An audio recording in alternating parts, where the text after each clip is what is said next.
Nuestro invitado de hoy es un hombre tranquilo, casi imperturbable, de profesión filósofo, con maestría en derechos humanos, escritor, y cuando habla dice tanto con los silencios como con las palabras.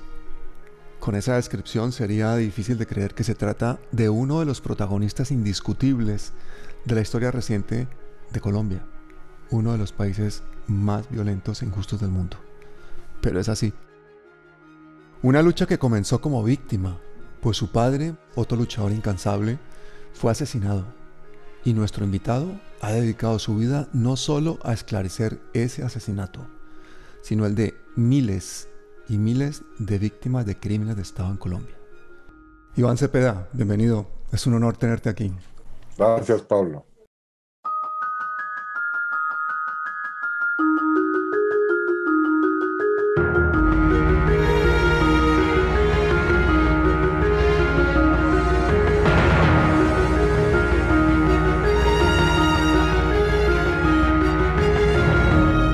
Gracias por la generosa presentación y es un gusto estar en este diálogo. Un saludo especial a la gente que nos está viendo en este momento. Gracias a ti, Iván. Cuéntanos un poquito quién era tu padre. Bueno, él era una persona que desde muy temprano en su vida personal, profesional, familiar, tomó unas decisiones que marcaron su existencia. De manera muy temprana optó por la militancia en la Juventud Comunista y también estudió Derecho y después se dedicó al periodismo, campos que le sirvieron para desarrollar esa vocación política, fundamentalmente un compromiso con distintos sectores del país que han vivido en condiciones muy difíciles, ¿no? Con movimiento campesino, con sectores trabajadores, con gente que en las ciudades padece la miseria. Y por supuesto, pues ese compromiso se dio en condiciones muy difíciles, porque la vida política de mi padre transcurrió entre la década del 60 y comienzos de la década del 90. Y esos 30 años estuvieron marcados siempre por una serie de episodios de violencia, del conflicto armado, que al final terminarían costándole la vida a él. Compañero Manuel Cepeda.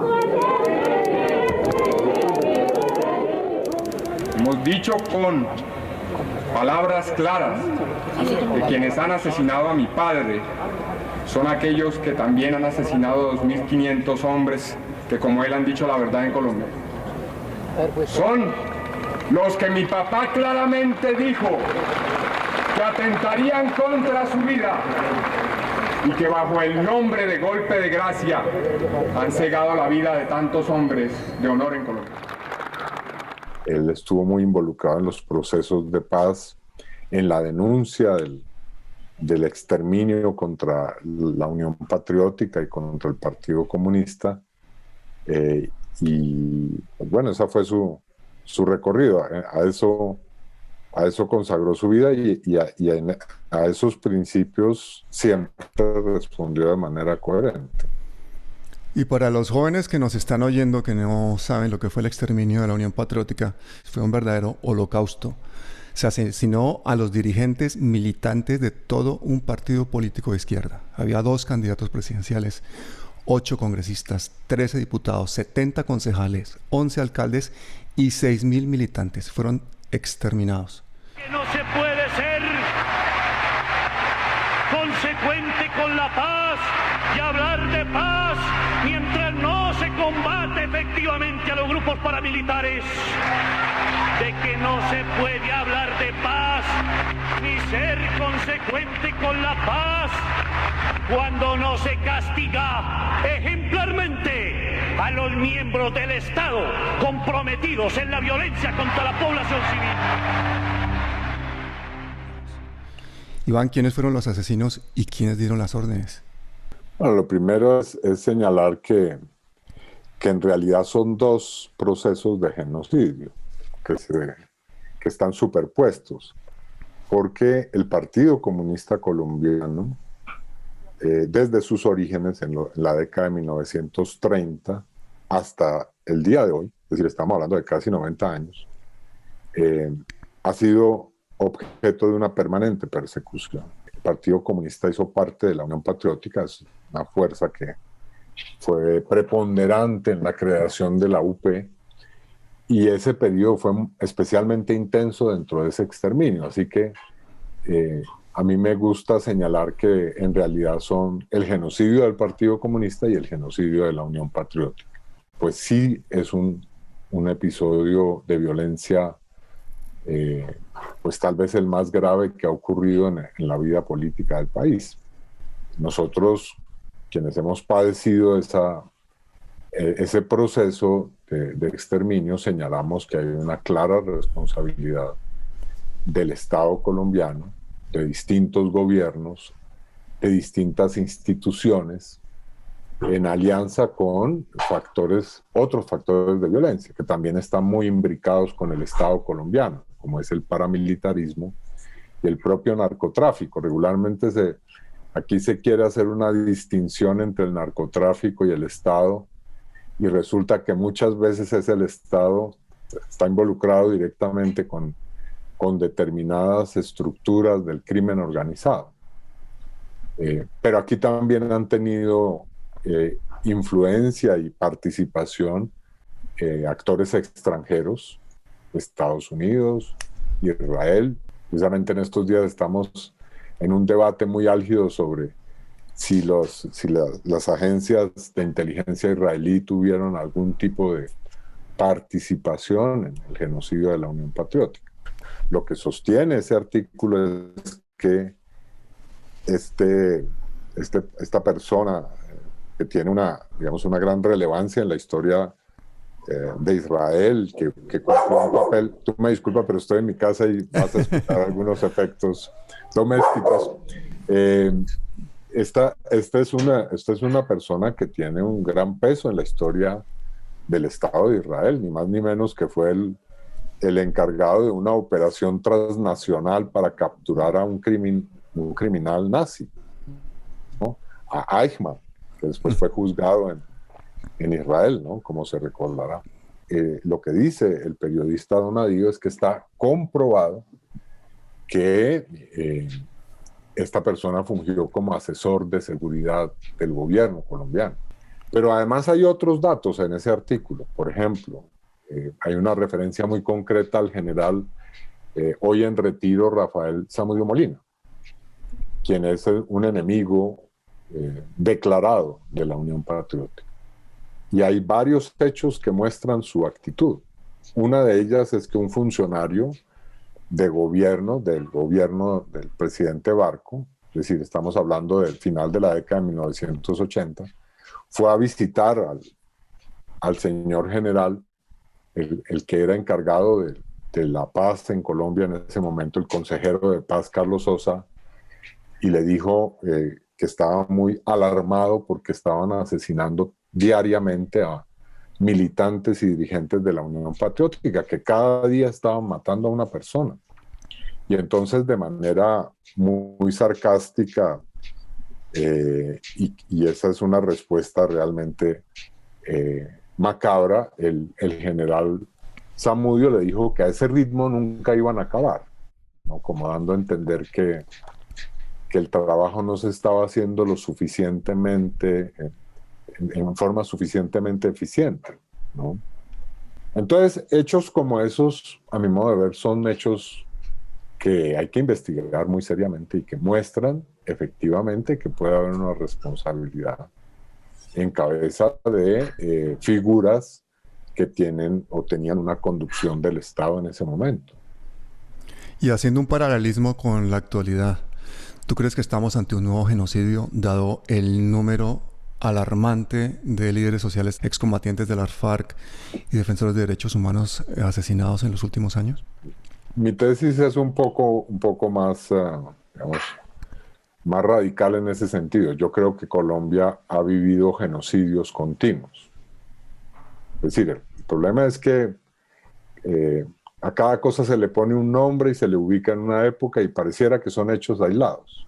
Pero yo me pregunto, esos líderes que están asesinando, por ejemplo, los líderes del pueblo Nasa, para aterrizar este asunto, el pueblo Nasa, su organización, que es el CRIC, la Guardia Indígena, ha venido padeciendo asesinatos desde hace décadas. Entonces hoy a eso le ponemos el asesinato de líderes sociales, pero antes lo llamábamos la persecución contra el CRIC. Bueno, no, yo creo que ese es un proceso continuo, que tiene distintos momentos y puede ser que distintos actores, pero ahí hay un genocidio contra los pueblos indígenas. En Colombia la situación de los pueblos indígenas es muy grave porque el 70% de los pueblos indígenas, óigase bien, de los 101 pueblos que hay en Colombia, está en riesgo de extinción. Es decir, hay 70 pueblos indígenas, 31 que ya están al borde de la extinción por su debilidad demográfica y otros 39 por efectos de todo esto están en una situación de riesgo, altísimo riesgo. Y esto no es una aseveración que hago yo, sino que ha sido objeto de decisiones constitucionales, de la Corte Constitucional. Están al borde de desaparecer por efectos, entre otros, de esta violencia que estamos padeciendo. Entonces, la pregunta es, ¿cuándo comenzó ese genocidio? Bueno, no, seguramente no comenzó con el proceso de paz como nos lo quieren hacer creer algunos, o esa ola de violencia reciente. No, ese es un proceso que lleva décadas. Entonces, mi respuesta es sí, estamos ante un nuevo ciclo que acentúa ya una violencia acumulada y unos efectos acumulados de la violencia que tienen ya 7 décadas, por decir algo, en algunos casos. Y ya hablaba ahora del caso del Partido Comunista, que tiene 90 años de existencia y que no ha habido un momento, incluyendo el día de hoy, en el que no se sigan registrando hechos de persecución, de violencia, de desaparición forzada, de asesinatos, de exilios, en fin. Entonces, mi respuesta a tu pregunta es que en Colombia lo que hemos tenido es una serie de procesos genocidas que se siguen desarrollando y que hay que obviamente particularizar y precisar, pero que están ahí como ciclos de violencia muy prolongados. Hay que decir que tú empezaste como un activista creando Movice y siendo vocero de Movice, que es el movimiento de defensa de las víctimas de crímenes de Estado en Colombia. Pero luego la vida te ha llevado a ser representante a la Cámara y senador 2 veces. Y año a año has sido elegido como uno de los políticos más valorados del país.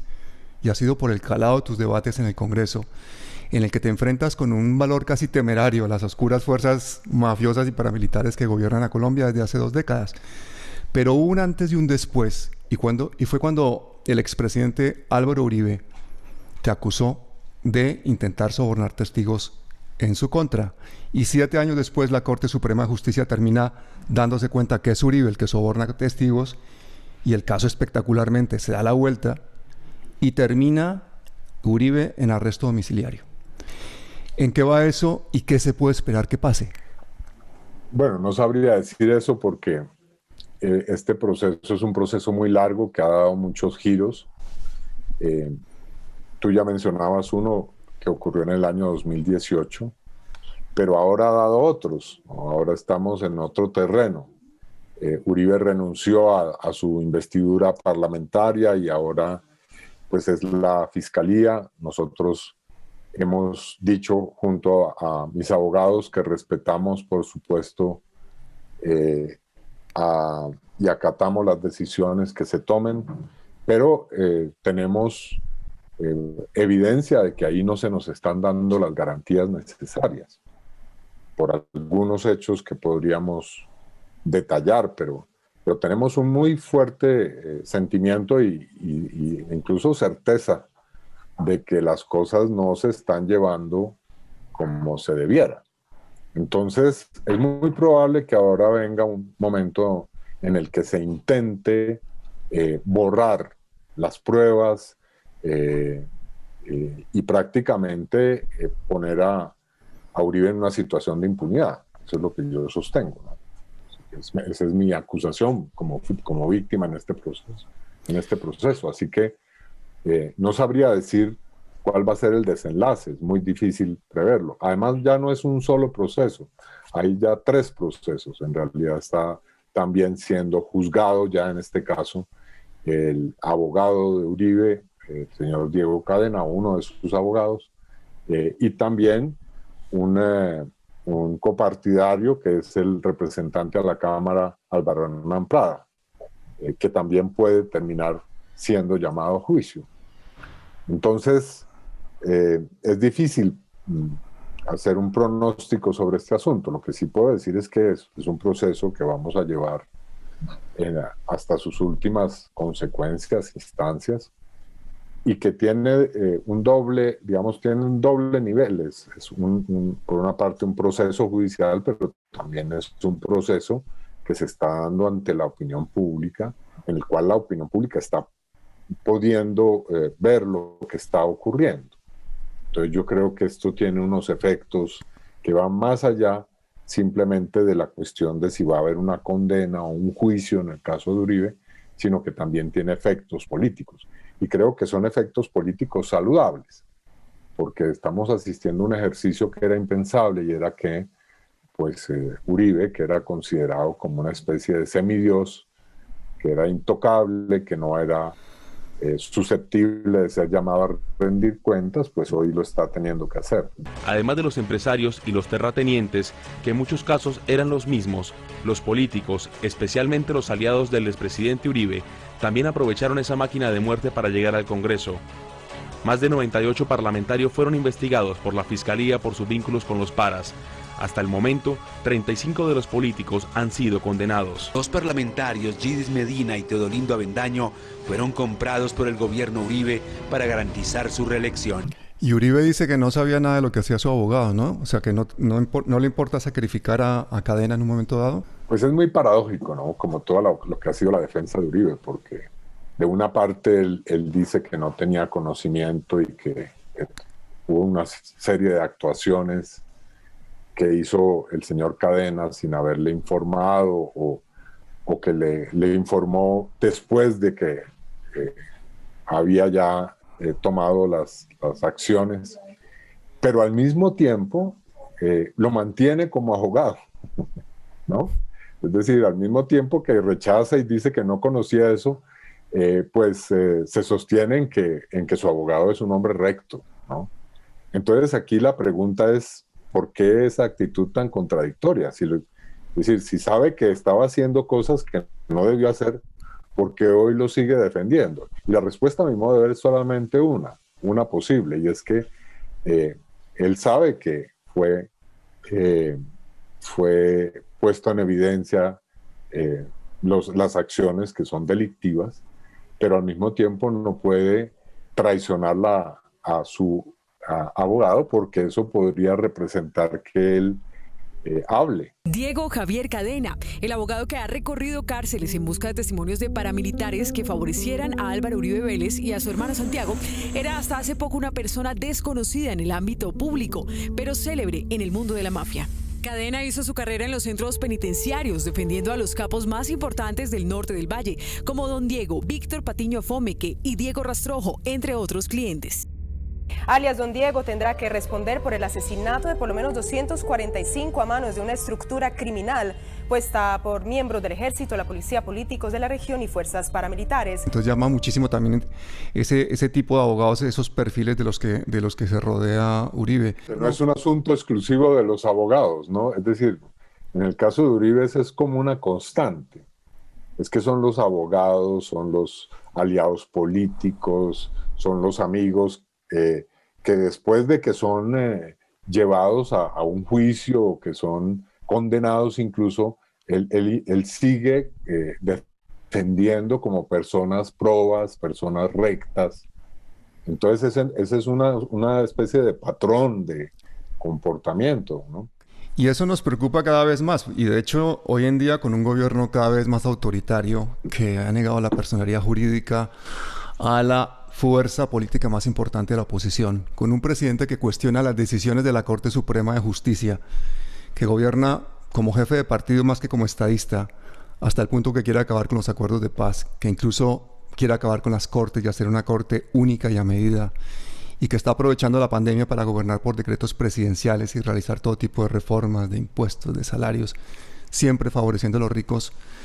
Me parece que estamos ante un Estado cada vez más autoritario, y hace poco dijiste que el gobierno está estudiando decretar un estado de conmoción interior para callar la protesta social, la independencia del Poder Judicial y amordazar a la oposición. Bueno, yo diría que esa es una constante en Colombia, ¿no? Este gobierno trata de imitar y de reproducir las políticas, las peores políticas de Uribe. Los falsos positivos, la utilización de los aparatos de inteligencia para espiar, seguir, desacreditar a los opositores políticos, los periodistas críticos, los magistrados, etc. La militarización de amplias zonas del país que están en medio de situaciones de violencia, el intentar tener la posición más obsecuente y abyecta frente al gobierno de Estados Unidos, una continuidad del exterminio o el intento de exterminio de sectores de oposición.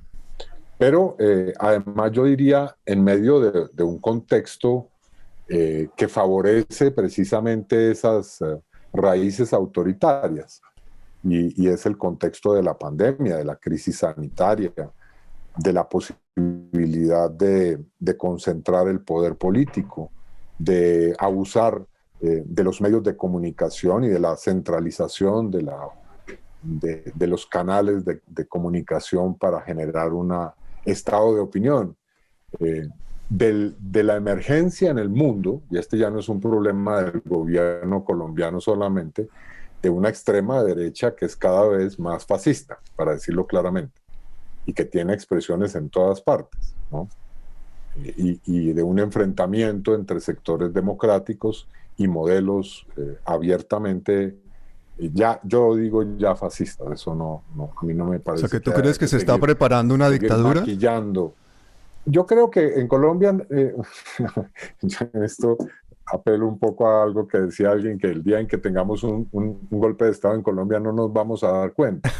Digo, no creo que sea necesario incluso, porque en Colombia existe un Estado militarista, un Estado en el cual hay una gran fuerza del aparato militar y digamos, unas élites civiles militaristas, ¿no?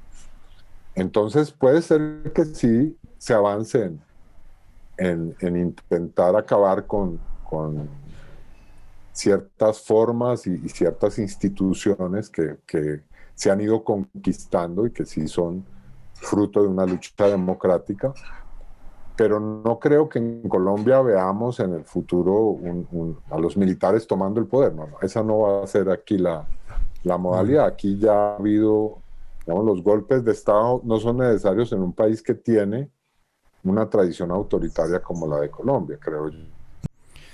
Yo quiero hacerte una pregunta casi personal. ¿Tú cómo haces para tener esa resiliencia que tienes? Esa resistencia, ese aplomo, esa tranquilidad. ¿Qué haces? ¿Yoga, deporte? ¿Qué comes? Cuéntame un poquito. Si tú tomas a quienes tenemos alguna posición de dirigir o también a mucha gente que está en el trabajo en todos los niveles de las organizaciones sociales, populares, vas a encontrar las mismas historias, ¿no? Así que no es nada excepcional, yo creo.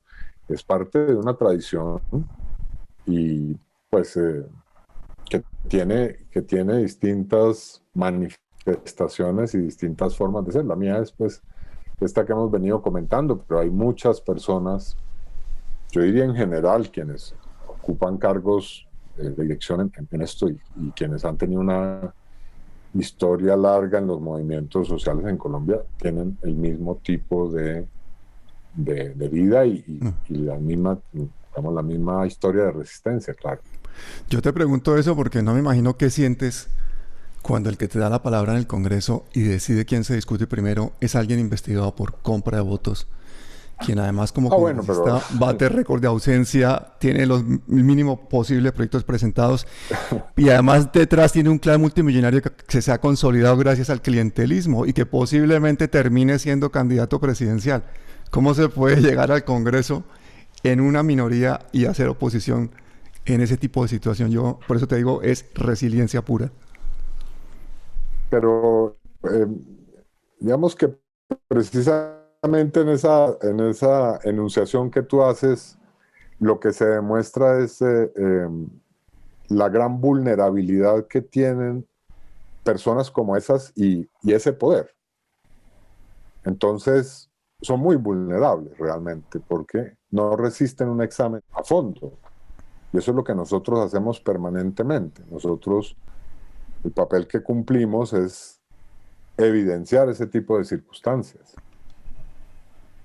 Obviamente se nos quiere poner en ese mismo papel. Es decir, se quiere decir que nosotros hacemos parte de eso y que tenemos también una historia que puede ser objeto de cuestionamientos, pero en realidad son ellos. Son quienes hacen parte de esa clase política, de esa burocracia, de esos estamentos que están corroídos por la corrupción, por la mafia, por el crimen. Y entonces, cuando hay debates a fondo, eso sale, ¿no? Eso sale a relucir. Claro. En esa lucha David y Goliat pierde Goliat, ¿no? Sí, sí. Y hay muchísimos colombianos que desafortunadamente lo meten todo en un mismo paquete y dicen todos los políticos son iguales. Hay que decir que el 47% de los colombianos que pueden votar no votan. Hay una abstención brutal en Colombia. Y que en el caso de los jóvenes alcanza el 60%. Esos son 17 millones de personas. No se sienten representados por los gobernantes, pero tampoco por las alternativas. ¿Qué opinas de ese desencanto? Yo lo que creo es que ese es un fenómeno que existe, como tú bien lo señalas, pero que está cambiando. Y creo que hay signos que lo demuestran. Bueno, el proceso de paz ha sido precisamente un espacio para activar una serie de fuerzas que han ido demostrando que hay un despertar de conciencia en la sociedad colombiana. Bueno, para no plantear esto en abstracto, los 11 millones de votos que se presentaron contra la corrupción, que no, nosotros estamos sosteniendo que ahí hubo una trampa, que eso se ganó, esa consulta se ganó.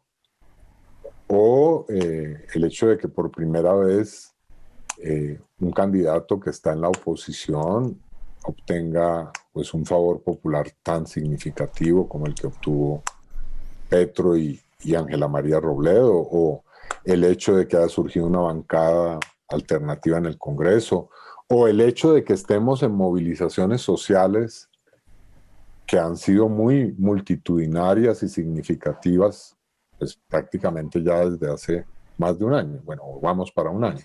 Entonces todos esos hechos demuestran que hay hoy un despertar de la conciencia, y de los jóvenes particularmente, porque hay que decir que en las calles quienes han estado son los jóvenes, ¿no? No solamente los estudiantes, sino también muchos sectores populares, jóvenes trabajadores, y las mujeres también. No digo que eso está ganado.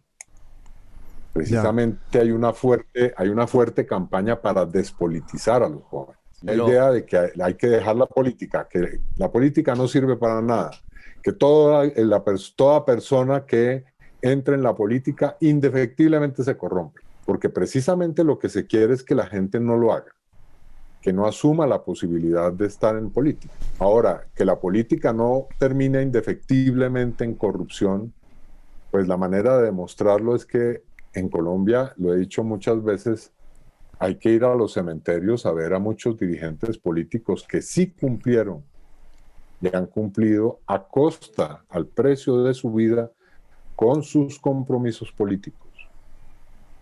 Entonces, así como hay muchos ejemplos de gente corrupta, de gente que ha utilizado el poder público para beneficiarse, hay muchos otros igualmente significativos que muestran lo contrario. O sea que es un signo fatal. Y eso hay que explicarlo muy bien para que la gente lo entienda y no se deje tentar por despolitizarse.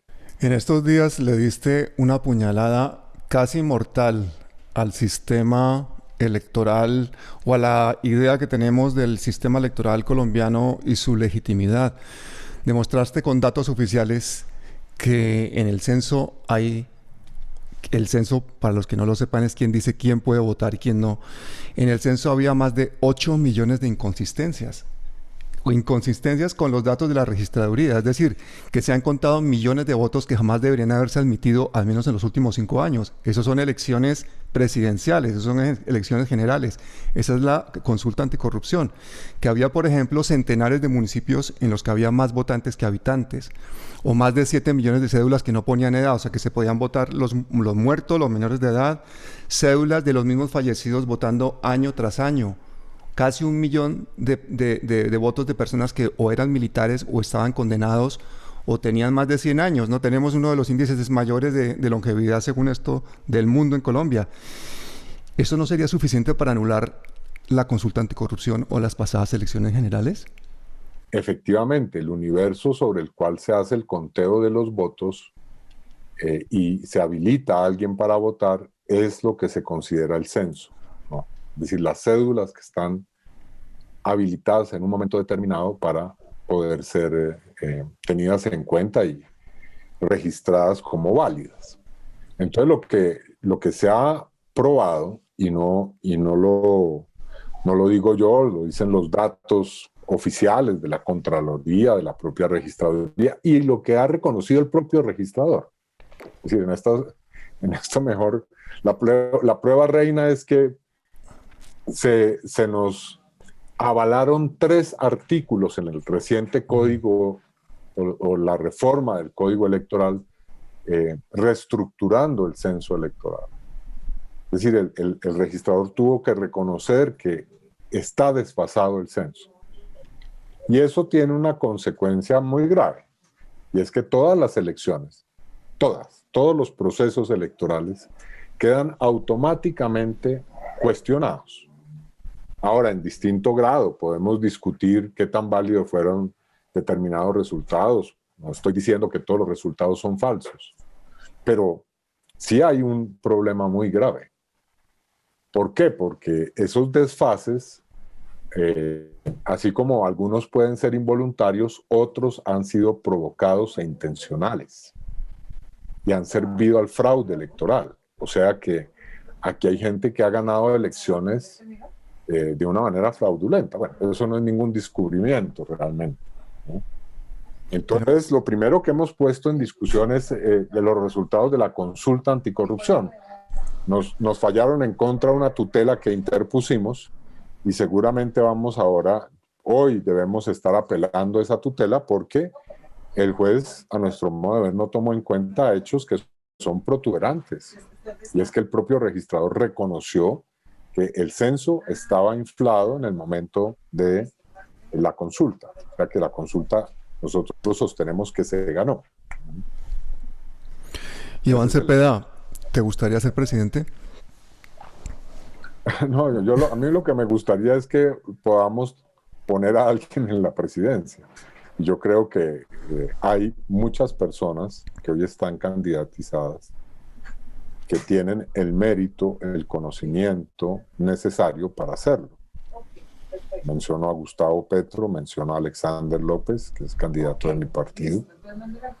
Entonces mi labor no es esto, lo que hago es intentar que juntemos fuerzas, porque aquí tenemos que romper con una tradición, y es que nos ponen a pelear y a disputarnos entre personas, y entonces ¿quién es el mejor entre fulano? No, aquí tenemos mucha gente que puede hacerlo. Entonces lo que sí quiero y lo que estoy trabajando es en reunir esas fuerzas. junto con mucha gente. Buscar que haya un bloque muy, muy sólido para poder ganar las elecciones y para poder ganar las mayorías parlamentarias. ¿Unas primarias de los partidos progresistas para definir un candidato único, por ejemplo? Se están discutiendo fórmulas, ¿no? La ideal, la que yo creo sería ideal, es que en la primera vuelta podamos aparecer ya con una sola candidatura. Ahora, eso no es fácil, pero si no es posible en la primera, con toda certeza sí hay que hacerlo en la definitiva, que es la segunda vuelta, ¿no? Ahí tiene que haber una candidatura de todos los sectores que yo diría son democráticos. Ahora, que hay una gran discusión de qué tan democráticos son unos, si existe o no existe el centro político, qué tan de izquierda son unos que se dicen de izquierda, pero esas discusiones a mí me parece que pues, pueden tener alguna relevancia, pero no son fundamentales, porque la derecha sí no se anda con ese tipo de sutilezas. Ellos no se ponen a discutir quiénes son. Es más, quieren impostar quiénes son. Ellos no se ponen a desdeñar el centro, sino que intentan mostrarse como centro cuando saben que son la extrema derecha. Respecto a eso, en las pasadas elecciones, 4 millones de colombianos que dicen estar cansados de la polarización votaron a un candidato con una imagen progresista, pero que representa al grupo empresarial antioqueño, causante del desastre medioambiental y humanitario y de corrupción llamado Hidroituango. ¿Realmente existe el centro o es el plan de la derecha para dividir a la izquierda? Está bien, vamos a hablar del tema. Bueno, no, yo creo que en Colombia tenemos unos sectores que se han venido apartando de cierto tipo de decisiones del modelo económico y político, ¿no? Y ahí tenemos con esos sectores algún tipo de afinidad. ¿Cuáles son esos puntos de coincidencia? Bueno, tenemos una visión sobre la necesidad de que se produzca un acuerdo o varios acuerdos para llegar a la paz en Colombia. Ahora, no tenemos una valoración idéntica de qué es la paz. En eso debo ser franco. Podríamos decir que hay un cierto consenso con relación a la necesidad de una reforma rural y al respeto de ciertas instituciones. Entonces, a mi modo de ver, ese núcleo de temas que no van a otros como los que tú dices. Yo en eso no me voy a poner a discutir si no hay o no responsabilidad. Muy probablemente la hay, claro que sí. Pero podemos generar un gobierno que permita avanzar en ciertos asuntos. Y aquí la pregunta entonces la pongo en este sentido. ¿Qué preferimos? ¿Un gobierno compartido con sectores con los que tenemos ese tipo de coincidencias o un cuarto gobierno del uribismo? Y te voy a poner un ejemplo sobre ese particular, que es el siguiente. Hubo un momento en el desarrollo del proceso de paz en el que las fuerzas de izquierda teníamos que tomar una decisión. Era o 4 años más del gobierno de Santos y de la posibilidad de llegar a un acuerdo de paz, o simplemente abstenernos. Bueno, hubo sectores que tomaron la decisión de abstenerse.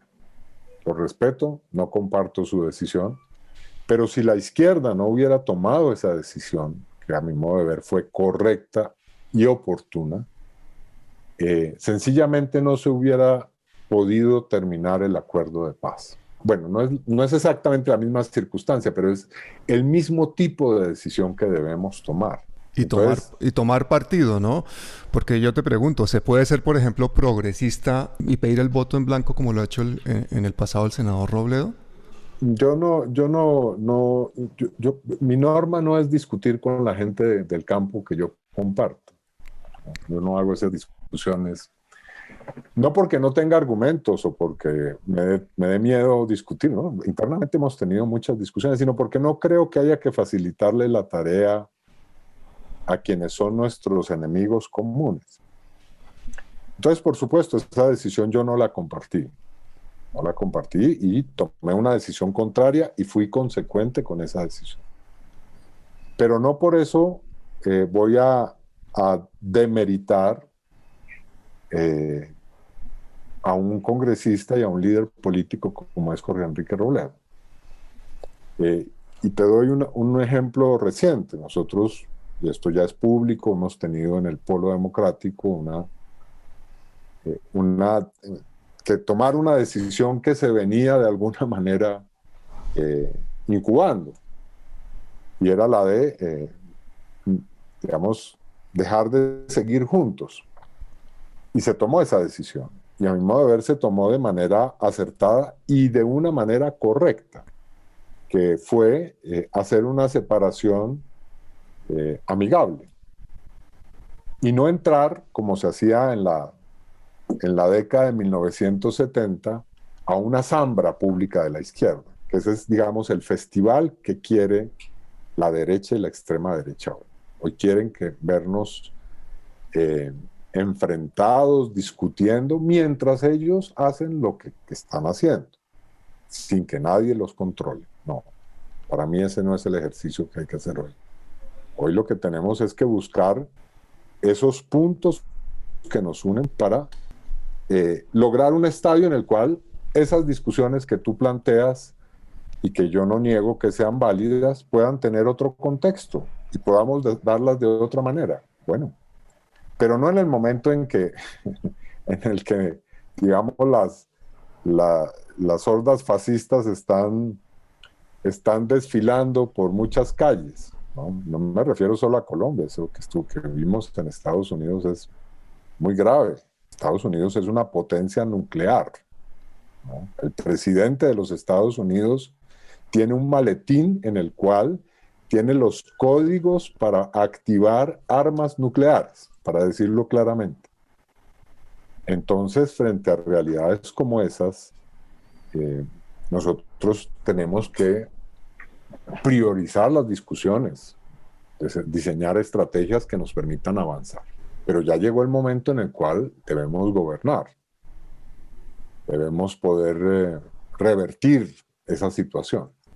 Pero debemos ir más allá, es decir, debemos llegar a una posibilidad de generar lo que yo he llamado un programa de paz total, sino no solamente de paz completa, sino de paz total, es decir, que implique una solución simultánea de todos los problemas.